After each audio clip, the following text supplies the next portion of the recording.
কিছুই কইবেন না? হ্যাঁ হ্যাঁ, কি আপনারা রোজা ছিলেন নাকি সারাদিন? না ঘুম ধরছে?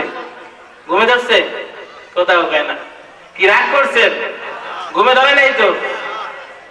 গত বৃহস্পতিবার আপনাদের নাটোরে রহিমপুরি মাহফিল করলাম, ঘুম ভাঙা। শুক্রবারের দিনও মাহফিল মাদ্রাসার মাহফিলে ঘুম ভাঙা। শনিবারের দিনে কি অবস্থা, আজকেও এই জায়গায়। আপনারাও কি মাহফিল করছেন নাকি? এই জন্য বাবা একটু কথাবার্তা বলিয়েন নাকি, ইনশাআল্লাহ আল্লাহ রাব্বুল আলামিন কবুল করেন।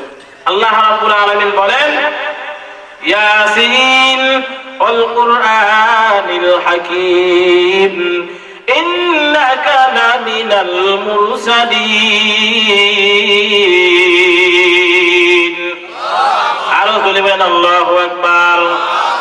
আল্লাহু আকবার। যদি কোনো আল্লাহর বান্দা শব্দ জোরে পড়ে, আমার আল্লাহ রাব্বুল আলামিন ওই বান্দার প্রতি এত খুশি হয়ে যায়, আল্লাহ রাব্বুল আলামিন ডাক দিয়ে কয়, রে গোলাম, আমি আল্লাহ রাব্বুল আলামিন দুনিয়ার অন্য কোন শব্দের মাধ্যমে এত বেশি খুশি হই না, যত বেশি খুশি হই আল্লাহু আকবার শব্দের মাধ্যমে। কেন জানেন? আল্লাহ রাব্বুল আলামিন বলেন, এটা মুসলমানদের জন্য ফিতরাত। মুসলমানের সন্তান যখন দুনিয়াতে আসে, ওই আল্লাহর বান্দার ডান কানে আযান দিতে হয়। দিতে হয় কি হয় না? ডান কানে আযান, বাম কানে ইকামত। এরে নবীর উম্মতের দল, এবার বলুন তো দেখি, আযানের প্রথম শব্দটা কি? আযানের প্রথম শব্দ হলো আল্লাহু আকবার। ইকামতের প্রথম শব্দ আল্লাহু আকবার। আল্লাহ ডাকছে, কয়, রে গোলাম, তোর আযান আর ইকামত হয়ে গেল। এরে আল্লাহর বান্দা, দুনিয়ার জমিনে ফজর, আসর, মাগরিব, ইশা যেটাই বলুন না কেন, নামাজের মুয়াজ্জিন আযান দিয়া দেয়, আযানের কিছুক্ষণ পরে ইকামত হয়ে যায়। ইকামতের পরে আল্লাহর বান্দা ইমাম সাহেব আল্লাহু আকবার বলে নামাজ শুরু করে দেয়। জোরে বলেন ঠিক কিনা? আল্লাহ ডাক দিয়া কয়, রে গোলাম, দুনিয়ার জমিনে এরকম তুমি দেখতে পাইবা না। মুয়াজ্জিন আযান দিল, ইকামতটা দেওয়ার পর ইমাম সাহেব আল্লাহু আকবার না বইলা বলল, মুসল্লি ভাইরা আপনারা একটু বসেন, আমি গোসল করে আসি অথবা খানা খায় আসি, এরকম বলে নাকি?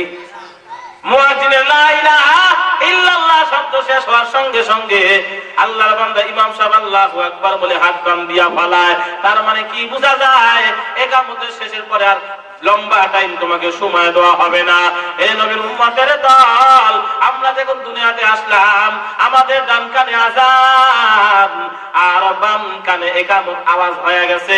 এবার যখন জানাজাকে সামনে নিয়ে আপনাকে আমাকে চার তাকবীর দিয়া বিদায় করে দেয়, ওই জানাজার নামাজের ভিতরে কিন্তু আযানও নাই, ইকামতও নাই। জোরে কোন ঠিক কিনা? মুফাসসিরিনে কেরাম ডাকতে পারে, দুনিয়া লম্বা টাইম তুমি কাটাইলা, মনে করিও না 60 70 80 বছরের জিন্দেগি আমি কাটাইলাম। এরে আল্লাহর বান্দা, ওই যে তোমার ডান কানে আযান আর বাম কানে ইকামত হয়ে গেল, এখন মাত্র শুধুমাত্র আল্লাহু আকবার বলা ইমাম সাহেবের বাকি ছিল।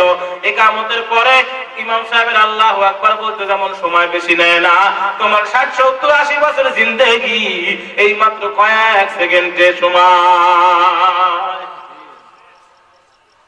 তাহলে বান্দা, তোর জিন্দেগির শুরুটা ধইল আল্লাহু আকবারের আযান দিয়া, শেষে ইমাম সাহেব তোকে চিরবিদায় করে দিতেছে আল্লাহু আকবারের আওয়াজ দিয়া। জোরে কোন ঠিক কিনা?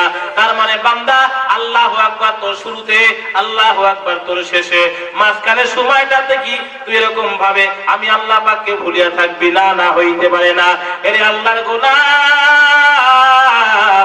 আল্লাহ ডাক দিয়া কয়, তোর পুরা জিন্দেগিটা চলবে আল্লাহ পাকের বিধানে।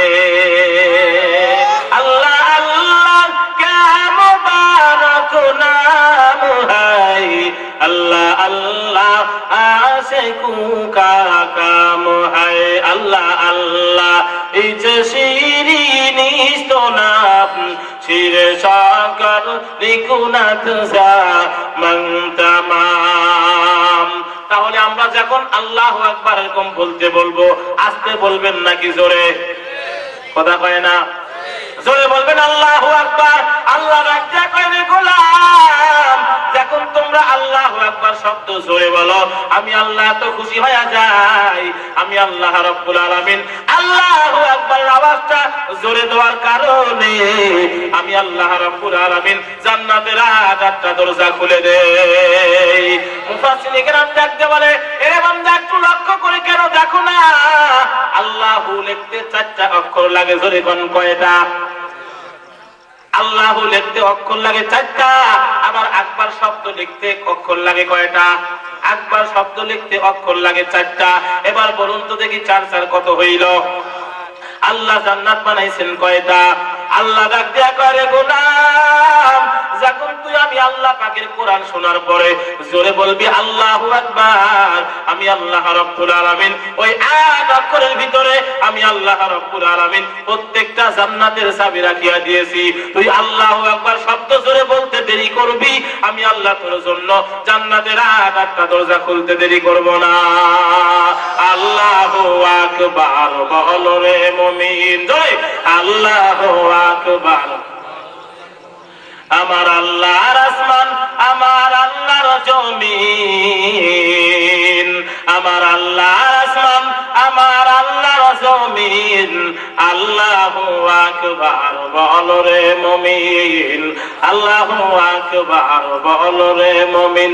দিনে সূর্য ওঠে ভাইজান চারি শালায়, রাতে চন্দ্র আলো দেয় তারি দয়ায়। দিনে সূর্য ওঠে ভাইজান চারি শালায়, রাতে চন্দ্র আলো দেয় তারি দয়ায়। বলুন তো দেখি, রাতে কার দয়া চন্দ্র আলো দেয়? জোরে বলেন, কার দয়ায়? আল্লাহ পাকের দয়া আছে না নাই? আল্লাহ পাকের দয়া কম না বেশি? কথা কয় না? কেমন বেশি? আল্লাহ পয়গম্বর উদাহরণ দিয়া বলেন, সমুদ্রে যত তরি পানি থাকবা ওই সমুদ্রের পানি পরিমাণ মায়া আল্লাহ রাব্বুল আলামিনের কাছে রাখিয়া দিয়েছে। যদি কোন আল্লাহর বান্দা ওই সমুদ্রের ভিতরে একটা সোনামুখী সুই ঢুকায়, ওই সুইটা উঠানোর পরে যতটুকু সূর্যের মাথায় পানি উঠবে সেই পরিমাণ মায়া আল্লাহ রাব্বুল আলামিন দুনিয়ার মানুষকে দিয়েছেন। এবার বলুন তো দেখি, আল্লাহ পাকের মায়া বেশি না দুনিয়ার মানুষের মায়া বেশি? কথা কয় না? আপনারা বলতেছেন আল্লাহ পাকের মায়া বেশি, কিন্তু বাজান খুব খেয়াল করে কথা শুনবেন, তখনও পর্যন্ত পর্দার আয়াত নাজিল হয় নাই।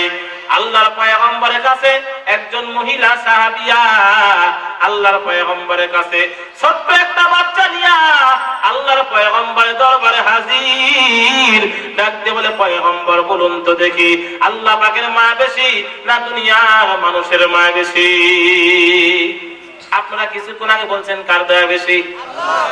কিন্তু মহিলা ডাক দিয়ে বলতেছে, পয়গম্বর বলুন আল্লাহর দয়া বেশি না মানুষের দয়া বেশি? আল্লাহর পয়গম্বর ডাক দিয়ে কয়, মহিলা মা তুমি কেমন কথা বললা? তামাম কুল কায়নাতের যত প্রাণী আছে, যত কিছু আছে, সব কিছু চাইতে আমার মাওলা পাকের মায়া বেশি। মহিলা ডাক দিয়ে বলে, পয়গম্বর আপনার এই কথাটা আমি মানতে রাজি না। জোরে কর নাউজুবিল্লাহ। পয়গম্বর ডাক দিয়ে কয়, মহিলা মা কেন তুমি কথা মানবা না?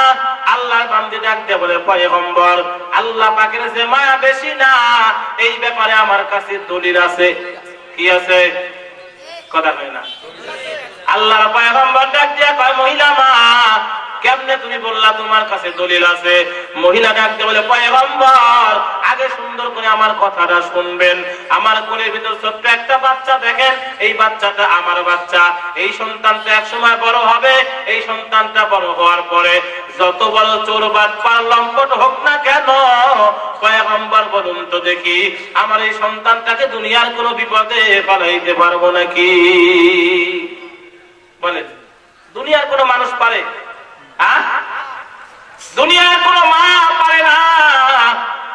নবীর উম্মতের দল বলে, একজন মায়ের 5টা সন্তান, 5 সন্তানের ভিতর থেকে 4 জন, একজন ডাক্তার, একজন প্রফেসর, একজন ইঞ্জিনিয়ার, একজন ব্যারিস্টার। 5 সন্তানের ভিতর থেকে এক সন্তানটা বড় বাটপার, এক সন্তান বড় বাটপার। 4 সন্তান সারাদিন চাকরি বাকরি করার পর সন্ধ্যা হয়ে গেলে বাসার ভিতরে চলে আসে, কোনো টেনশন নাই। কিন্তু এই বাটপারটা যে 3 দিন আগে কোথায় যায় আল্লাহর বান্দা 3 দিন গত না হইলে বাসার ভিতরে আসে না। বলুন তো দেখি, এই মা বাবার ওই সন্তান যারা প্রত্যেক দিন বাসায় আসে ওদেরকে নিয়ে টেনশন করে না? যে আসে না তাকে নিয়ে টেনশন করে? বাটপারটাকে নিয়ে বড় টেনশন। বাবার অন্য অন্য সন্তান, 4 সন্তান বাবার কামাই করে নিয়ে আসে, সুন্দর করে খানা পিনা খায়, কিন্তু মা বেচারা খায়